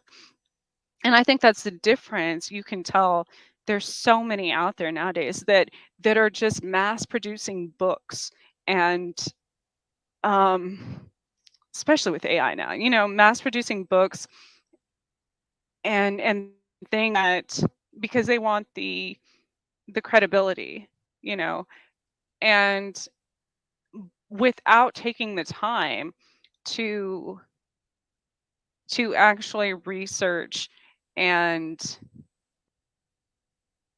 produce fact-based evidence on their findings, that they're putting out there. So it's such a massive amount of information. It's overwhelming. I'm sure to people at times, if you don't know where to look or if you're looking in the wrong place. Oh, definitely. Well, I also believe things happen the way they're supposed to. Whether it's how I want it to go or not. I'm just happy to anyone who's interested in it, anytime someone subscribes or says or sends me a message or something, I'm actually overjoyed. It's not about numbers to me either. It's about let's try to figure this out, guys. And then Yes. I'm very action oriented person. I want to do something about it with the information that we have. I'm not reading. I mean, I've read literally almost 20 books this winter. Fall between the fall and winter, I believe I've read almost 20 books. And so people want to know, hey Dave, why aren't you, what are you up, guys? I'm literally sitting in my chair. I've got my book open, and then I've got like 20 Yeah. tabs open on my phone on Oh, Google yeah. Chrome or whatever. And then sometimes they disappear. Speaking about AI, Trish, sometimes I'm not kidding. When I wake up, they're not there anymore. Yeah. They've disappeared off of my internet page, and I'm like, all right, to me that's the AI thing coming in and messing with us. But the thing That's is why that I write things down and I keep like multiple. I have notepads and post-it notes and everything all over the place because I don't trust. I'm not even gonna say that out loud because then like my toaster will be trying to kill me tomorrow or something like. yeah, right. No, well, if it's important enough, if it's really important, I do write it down for sure immediately. Absolutely immediately. And sometimes, like, if it's like 3 in the morning or 4 in the morning and I have to go to sleep, I look through my tabs and I'm like, okay, if is there something in here that if it magically disappears by itself, I'm not kidding, that I would be devastated. And if there is, I bookmark it. If there's not, then I just let the universe do what it's going to do. And I usually Yeah. will circle back around to it at some point in the future. I did want to say something about flat Earth though, because I know a lot about that topic. And also, if people want to check out the flat Earth presentation I did on my YouTube channel, please go check that out. I think it's under 2023 podcasts, the playlist that I have. You'll see it down there. It's in the title. It says Flat Earth Theory, I believe. Go check that out. I put together what I think are the best proofs of that idea, and I spent a lot of time with it because it's a hot topic, it's important, and also because essentially all of the ancient religions and cultures said it was flat. It's not just someone coming out and saying that. It's in the Quran, it's in the Bible, it's in the Norse mythology, it's in Sumerian mythology, Egyptian mythology, Southwest Native American See, mythology. and I always try to think of everything in different, every possible way. So so initially I was like, okay, maybe if they didn't have flight technology or spaceship technology, things that we have now, um, and they're going by what they actually physically see, just a simple on a physical basis with their eyes. And someone goes and stands on top of the highest mountain and they say, okay, what can you see? Does it start getting round somewhere? And they just see flat. Well, of course, I'm like, okay, maybe, because you, if you go, except I can't say if they weren't as advanced, because it seems to me the more I learn is that we're the least advanced, Hmm. you know, of any of them, because we're the least connected. So that theory's changed as well. But on a simple note, that's what I initially thought. Maybe due to not being able to see it literally from a different angle, they were just seeing it as being flat.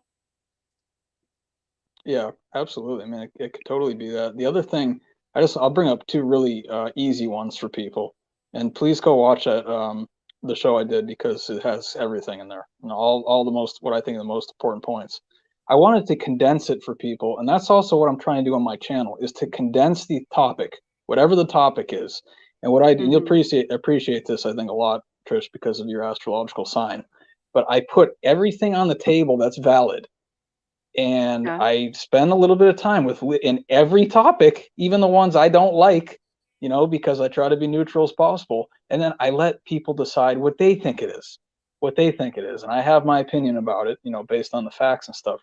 But here's a big thing in terms of even population control and stuff like that is that if you withhold like half of the potentially valid explanations, that's equivalent to, in some ways, lying to me. Mhm. It's like if you're not showing people that it could also be this.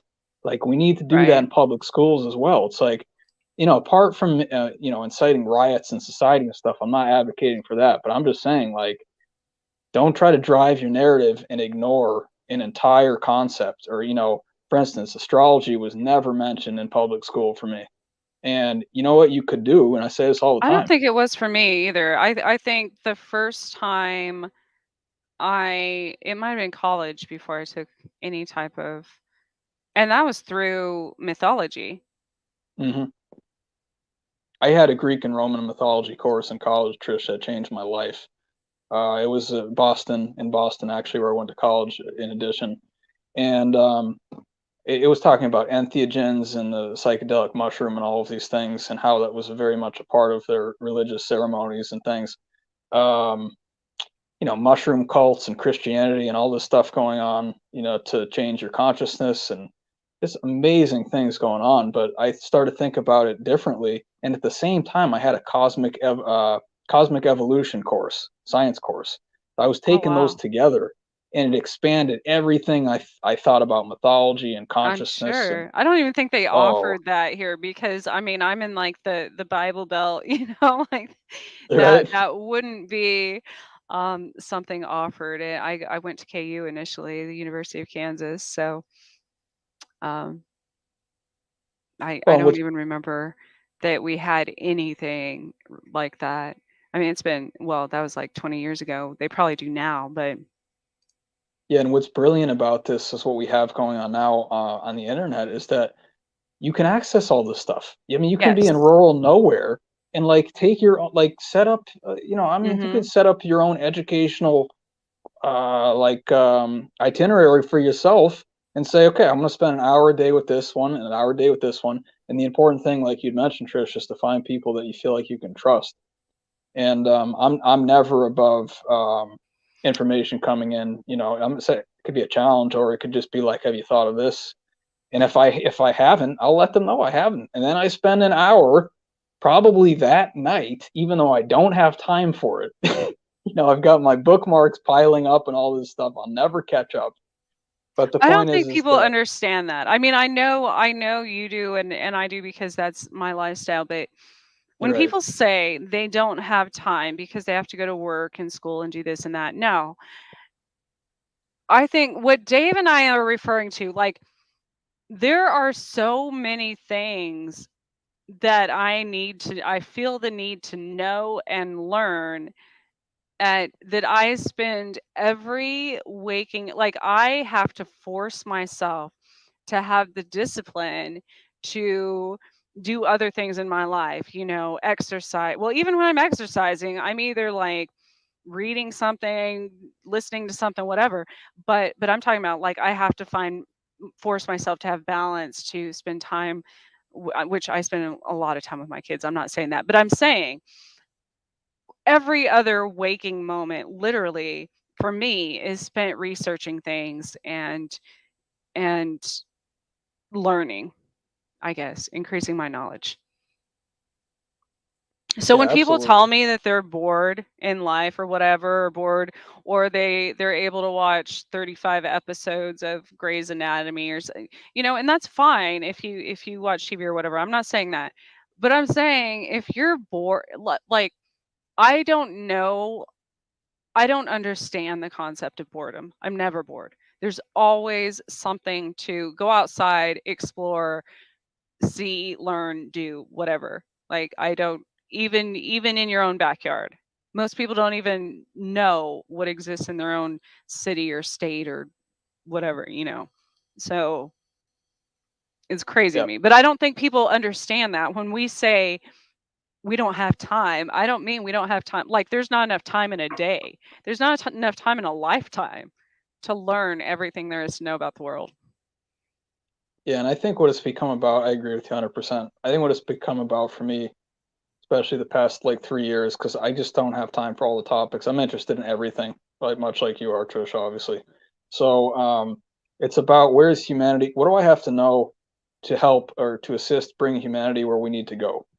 And so that's what I'm focused on. I'm focused a lot on timelines and dimensions, and of course astrology, and even all those three together. I mean, take one of them. That's plenty for your whole lifetime.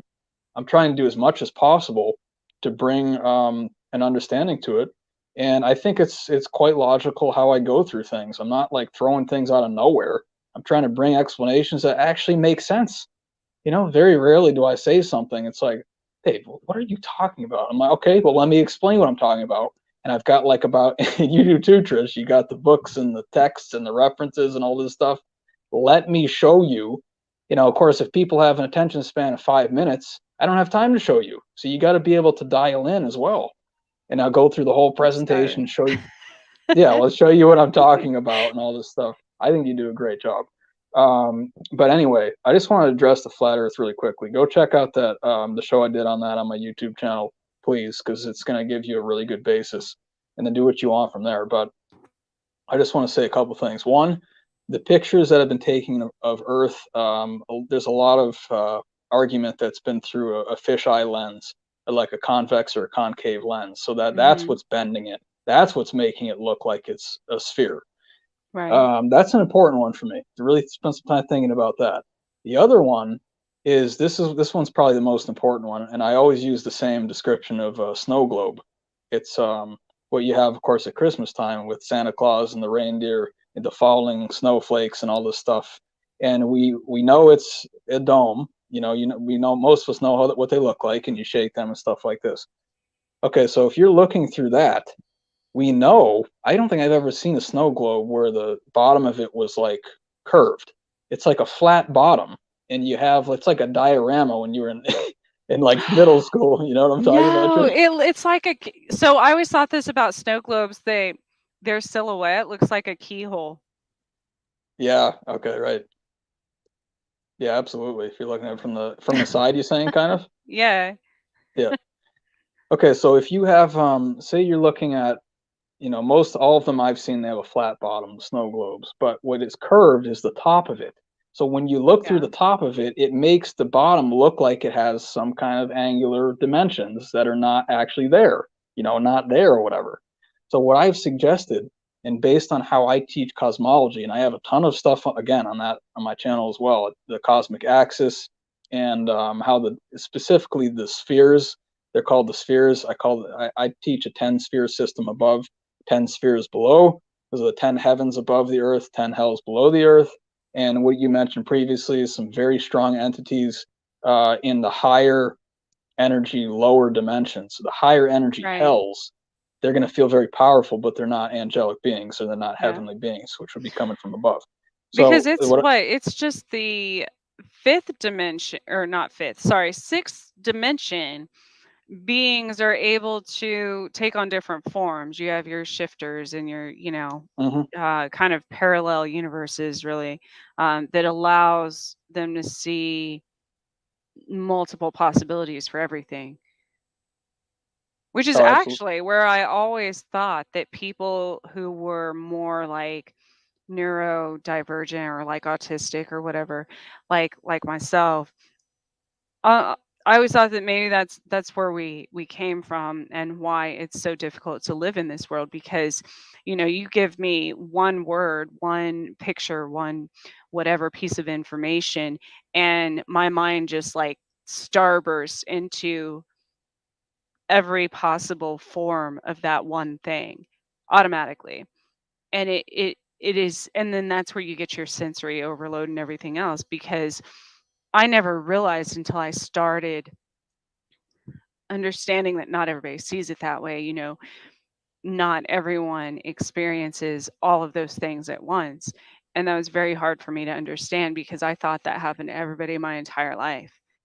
Um, and it doesn't. And that's very interesting. So I think if you look at things like that, then it helps us to understand not only each other, but um, the way others see the world. And none Yeah, of it's not wrong. It's just different. oh, definitely. And it depends on your particular vantage point, of course. And Right. so, and I always try to bring it back to a moral standpoint. And what I always tell people is do the right thing. Okay. And Yes. you're going to be okay. And even if it's weird or feels weird or whatever. I believe the universe records your actions in addition to what's in your heart and your intentions and your motives and stuff like that. So one of the things I've been dealing with, especially the past couple of years, is like I actually, and I'm being completely honest, I don't know who is who anymore. I don't know Mhm. if I'm talking to a biological organism, a mix between a biological organism, some kind of hybrid AI, full AI, a clone, a demon, an alien. I don't know what's going on anymore. But this is what I do know. I say this all the time: is that I know how to treat other sentient beings, Yes. and I set the boundaries, and I say, look, man, I'll be willing to talk with you, but you gotta understand this is what I represent, this is what I believe in, and if they don't agree to respect that the boundary, then I say we're not going to be interacting. But I believe there's a lot of other beings that are actually just as confused and lost as we are. Some of them may be transitioning between dimensions and stuff. And I don't care if you're hideous looking, you look like a monster or whatever. If you come to me with humility, and I would expect the same thing of myself coming to say an angel, and I come with humility and basically I'm not trying to manipulate the situation or to try to bring any kind of evil factor into anything. And I'm saying, please, like, I need help understanding what's going on. I'm trying to be a better person, all this stuff. I believe it will help you. And I will help, say, beings who maybe have less consciousness than myself, whether they're human or animal or something even different than that. And I don't care what you look like. I don't care what your life's, where you've been and all this stuff. I care about helping consciousness to elevate. And we have to be open to and I'm like this too, Trish. I think you probably even more than me, but I get signals and messages from different entities and stuff like that. A lot of it, usually anonymous for me, but sometimes it's directed, and I'm always willing to help them, but they have to basically express to me, I'm trying to be better. I'm trying to help other people and other plants and animals and the sentient kingdom and stuff. If you're not trying to, if it's anything, if I sense anything that's for a selfish motive, no, you're not gonna have my ear probably ever again. So you better, if you contact me, you better be in line with that motive and principle. I just want to say one last thing about flat Earth too, is that the way that I teach the cosmic axis and the cosmology of the flat Earth model is that when you get above the Earth, now this is given that the Earth is a flat plane, and by the way, the word planet has plane right in the word. So how Right. did that happen? Okay, and then the thing is that when you get above the plane, you actually have the domes, which are also called the spheres, and they're the spheres of heaven. And then of course there's spheres that go below the Earth as well in an inverse fashion. What I teach is that when people talk about there being a spherical shape to the Earth, it's actually the sphere of the dome. So that the flat Earth is contained within a large dome. It's actually not just a dome. It's like a bubble. It's like a complete spherical well, it's more than 3D. But Well, it's the flat Earth is in the middle of the bubbles, and the bubbles are concentric outside of each other. So the whole system is the sphere. yeah, and if you think of everything having, I've always seen everything and it's auric um presence, I guess. I even capture that on in photos sometimes, and I assume that's with the technology of digital cameras now and my energy interacting with the digital cameras. And obviously you can't do that with the old school ones, but um where it transfers, you'll see like arches and colors and lines and stuff. um that's how I see those in real life, and that transfers onto those photos. It's really interesting. But as far as the oh, like it's no different than like a person's aura. Um there's different layers, and I think that sphere like you're referring to, and the different, a lot of like the heavens and things like that, that's what that is. That's basically like, it's like the earth's aura, the earth's energy basically projecting. And that's what they capture from space and telescopes and satellites and things like Mm-hmm. that. And of course, I mean, you're right on point as well with the body, is that they're actually corollaries of each other. And the cosmic axis of the body is, of course, your spine, and the chakras are the dimensions and the planets. And so it's like exactly like an onion, actually, or Yeah. Russian nesting dolls. That I the was just gonna energy, say that. What do they right? call those? Well, I call them Russian, this papushka or something like that. I can't remember the word. But in Russia, Russia is a phenomenally interesting topic as well. Some of the stuff, Oh the yeah. ancient history back in there, we could do that sometime maybe. But the thing about it is that it's the same system. It's actually a torus field, and I'll tell you who does a great job with this is Santos Bonacci, my friend, the person that introduced me to astrology and flat Earth and esoteric biology. He's indispensable. If you guys want to check him out, it's Mr. Astrotheology. That's his YouTube Sure. channel. He's the one, in my opinion, that really started the current movement back in 2010, I believe. Well, no, it was like 2009, maybe something like that, in terms of really getting some of these What was topics it, out to Mr.? people. It's called Mr. It's Mr. Astrotheology. I can send it to you later if you want, Trish, but He does a phenomenal I was just job. going And to type it in the chat room. okay, yeah, Mr. Astrotheology. So anyway, he talks a lot about redshift, blue shift, which is well known in physics, and trying to figure out if things are moving towards you or moving away from you. And it's fairly consistent to me. It's very plausible for me to understand it that way. But the thing is that everything is energy. It moves in torus fields. So basically, the center of the torus field, which is the Earth, by the way. That's why this is such an important place. We're in the center. We're actually in the center. And even with all the heavenly dimensions and stuff, they're not in the center. We're in the center. This is between the heavens and hells. I call this purgatory. So anyway, what Yes. happens is that the energy is produced at the center, which is also called the heart. And the word earth and the word heart have the same letters, by the way. Again, how did that happen? If that's not what it is. The heart's at the center. Earth is at the center. So it projects the energy field. And what it does is it projects it, I believe it projects it up, and it arcs up. And these are concentric energy fields, I guess. It's for lack of a better term. Projects it, yeah, projects it up. When it hits the top of the dome or the sphere, it actually falls down. And then when it hits the lowest point, then it comes back up again into the center.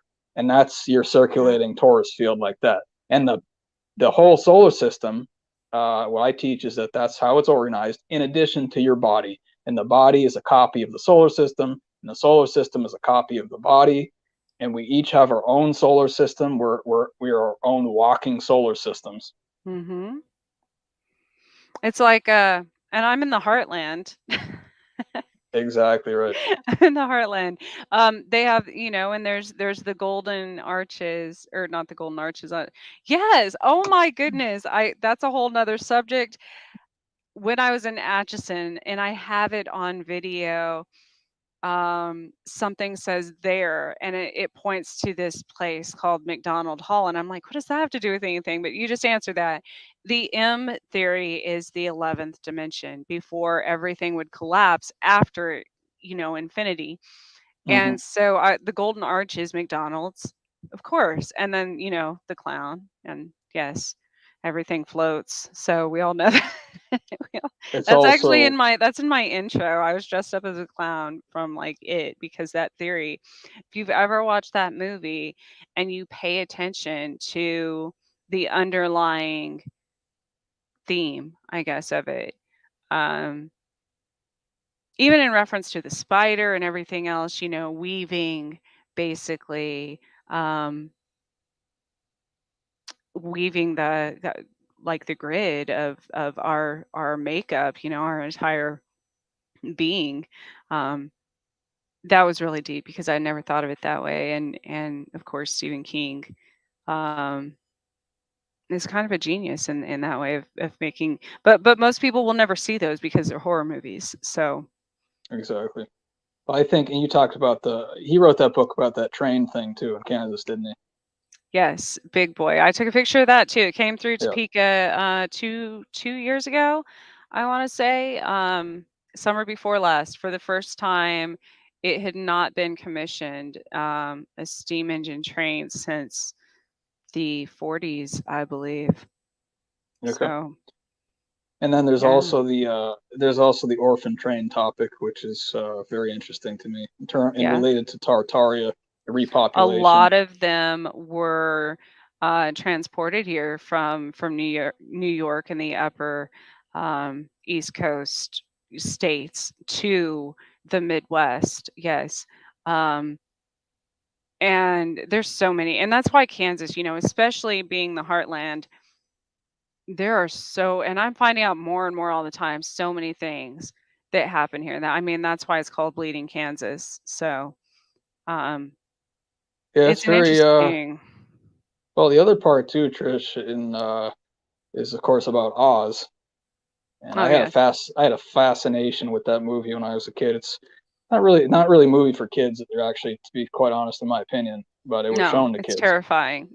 Oh yeah, yeah, but there's something going on with your region or where the region you live now, and in relation to Oz and circus energy, paranormal energy, cryptid energy Yeah. specifically. I mean, you have talked about this a lot, and it does extend a fair distance. I felt it since I've literally like crisscrossed the country in grid fashion. I know the energy points very well down to 50-mile radiuses and stuff like that. I know what to expect if I enter that zone. I'll put it that way. It goes from about it's really Kansas, Nebraska, Missouri, Oklahoma, and parts of Right. Colorado, Okay. are this immediate, uh, which I've I've had also even worse experiences in Nebraska and Colorado and Oklahoma than I have in Kansas for that matter. So, Yeah, actually, well, I went to Nebraska on my way west, and because we had talked about that, I'm like, oh yeah, it'll be fine, Trish. It'll be, I'm gonna be okay. But and before I bring that up, and I'm not sure how much time we have left, but whatever is fine with me. But Illinois, in addition, like Southern Illinois, oh I yes.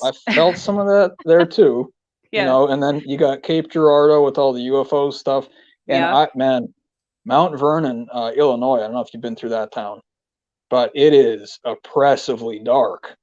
I pulled into that town. I'm like, oh my God. Like, I can't believe people live under this blanket all the time.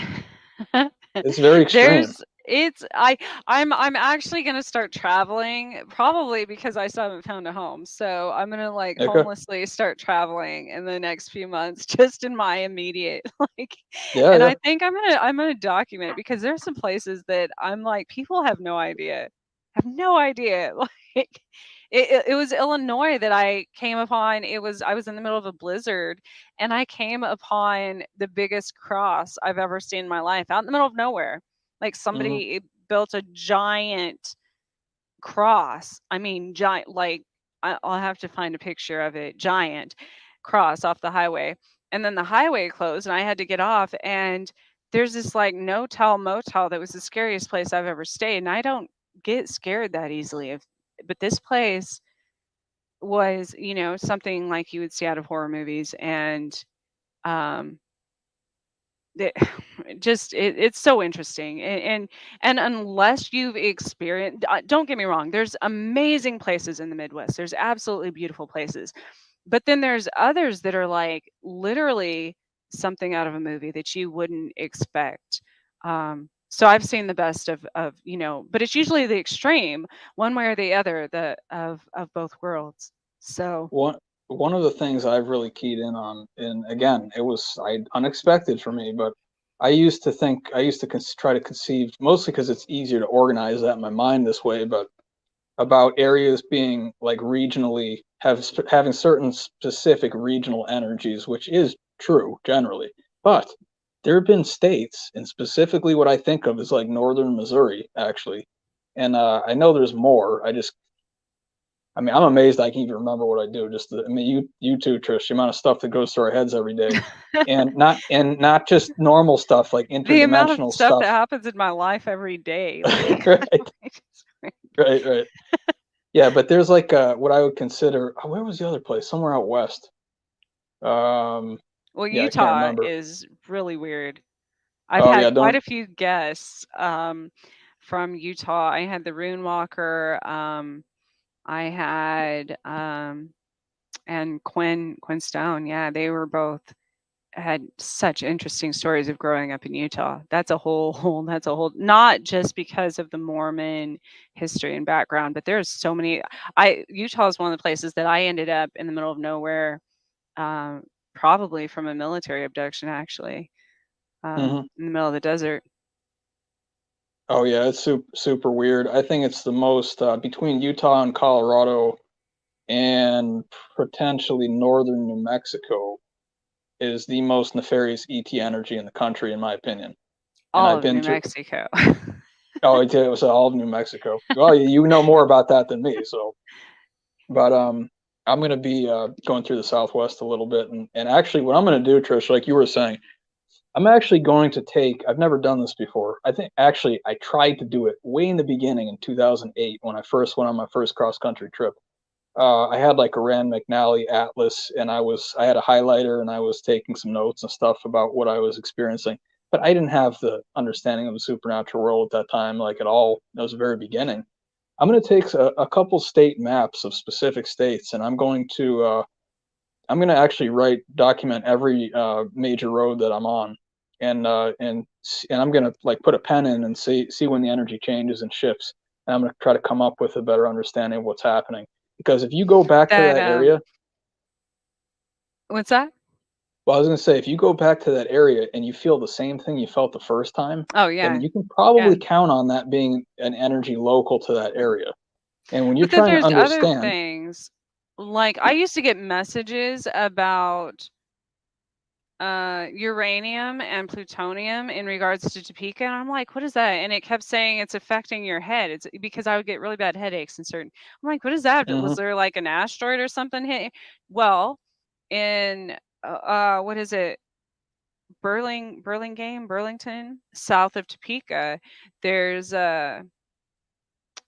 it's what is it? Wolf Energy Center. It's a nuclear power plant. They provide power energy to, I don't know, half the Midwest, but obviously there's a lot of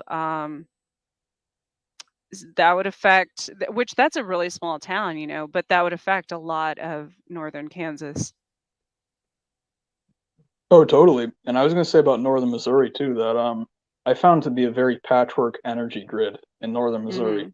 And I was very surprised because I was like, oh, you know where else it was? I think Ohio was southern Ohio, if I'm not mistaken. Yeah. This is why both of us need to start writing this down on maps because I just So can't I bought a remember. map the other day when I was going to Missouri, and my daughter, which is funny, this is exactly what I was referring to as far as our modern culture and society, and it's our own fault. We've all done it to ourselves. She asked me, she said, "What's that?" And I was like, she's almost 10. But no, people don't, unless you're from like, I don't know, the 90s and prior, people don't use maps anymore. They use GPS. Hmm She's like, "Well, why are you buying a map?" I was at a gas station. I Right. said, "Because I don't know. I don't always use my phone, and it doesn't work half the time. GPS, anyways, it gives me the wrong directions. I want to." so, Exactly. Yeah. so I was actually looking, and she's like, "Huh, I've never seen one of these." Like, Exactly. Yeah. that just took me. I was taken aback because I'm like, I guess that's true. We again with the codependence thing, we haven't we're doing this to our kids, our next generations, ourselves, because they don't know any different. They've never had any experience any different. They don't know what it's like to take road trips and plot out on a map where you're going to go, so Oh, absolutely. Yeah. So, but anyway, I was very surprised that even sometimes within 10 miles, the energy will dramatically shift. So I'm oh like yeah. having a great time, and I got like one hand on the wheel. I've got the window down. I feel great. And then I literally I can feel it before I get there, whether it's in the clouds or if I'm going through a valley or something like that. I'm like, oh no, I was having such a good time too. And then suddenly I come into the town. There's places that I know there's ETs there. I feel it. I feel it in the air. I feel it in the ground and all this stuff. And then what's sad, like you're saying too, is that people don't recognize a lot of times it's not them, it's the land. It's Yes. actually, it could be there's a lot of uranium in northwest New Mexico, by the way. I just Yeah. found that out recently. There's Well, a lot I of, mean, they tested atomic bombs in the middle of the state right, pretty much. So like that, exactly. that Well, affected everything. there's even a fair amount of uranium up in New Hampshire and Maine. And of course, I grew up in New England. And I'll tell you what, I almost took a job at a certain spot. And but when I went down there, I was on top of this hill, and I came down the other side of the hill. And the minute I started descending, I started to feel really not good. Yeah. And then I found out when I looked, again, I looked at a geological map of Maine, and I saw that that's where the uranium deposits start. Yeah. So like the top of the hill doesn't have them, and when I go down the hill, you can see on the map that's where they're at. And I was in the area. I felt like a nothingness. It felt like everything was dead. It was an awful feeling. Yeah. So It's like for people, Pennsylvania too. oh yeah, and we've talked about that a little bit as well. Yeah. I've had some really, really messed up stuff happen. I think I told that story to you before in that campground in Pennsylvania. That it was the heaviest, most oppressive, uh, probably demonic energy I've ever felt in my life. Oh yeah. And I've talked there's a what part of that was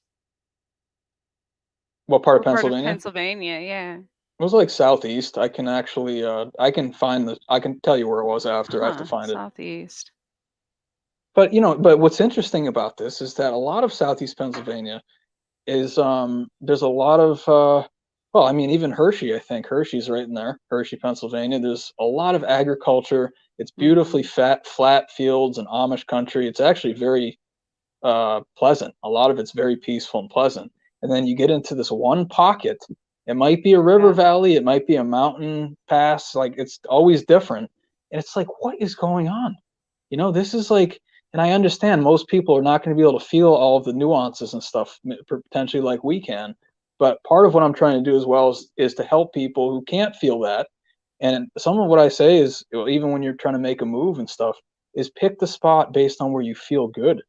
Like you just show up in the town and you're like, wow, I feel great. I don't know why. I had the Yeah. shittiest day and suddenly I feel great. Okay, well then it's probably in the land or it's the people or it's what the people are projecting, or probably all three. Yeah. Combination. Right. Well, Dave, they're going to kick us off. They probably already have. It is 10:23, so we have to go. It is always a pleasure having you and talking to you. Tell everybody one more time where they can find you on YouTube and Facebook. Yeah, sure, Trish. Thanks for having me. I love being on your show. I mean, you just do I love it. I appreciate everything you do and you just put out great shows consistently, in my Thank opinion. you. I literally, no one ever tells me that. No one ever says Hmm. anything about my show, actually. I just, like, I love it. I I'm like, absolutely I love it might every as well time. just quit doing it if I'm gonna. But thank you. That means a lot. You're welcome. Yeah, if you guys want to find me, I mean, Facebook is probably the easiest to contact me. It's under Dave Petrella. I'm on Instagram, Dave Petrella 12. If you want to see how to spell my last name, it's on the screen. And then my YouTube channel is also under Dave Petrella. I've got a full list of my services on my YouTube About section. Obviously, I do full Western astrology. I do spiritual guidance. I do a lot with principles of Eastern medicine and fasting and health tips and all kinds of stuff. So if you guys are interested in doing that, it would really help me out. I'm going to be setting up a Patreon in a couple days. Any support is very much appreciated. And for me to continue to do shows, I do need the support. So if you're able to do that, I've got all my links down there. I think you probably post them too, right, Trish, under the show? Yes. Yes. Okay. So it'll be easy for you guys to find, and I really appreciate it. Come over to my channel too. Subscribe if you like. I've got new stuff going up fairly frequently, and I'm going to continue, of course, doing my podcasts. And I'd love to join you whenever, Trish. So just let me know. Oh, absolutely. And we'll have to figure out where we're both going this summer or next year, so we can meet up somewhere, do some research. I have an idea. I'll tell you. I'll tell you in a second. All right. Well, thank you everyone for watching. Thanks for joining us. Next week, I don't know what I'm doing from one week to the next, but thank you again to Carnation for sponsoring me as well as the network. And we have a lot of new hosts and a lot of new shows. I have not between moving, I haven't had time to check them all out, but check some of them out if you feel drawn to. And as always, be safe. Have a great week and good night, everyone. I don't know. Oh, there we go.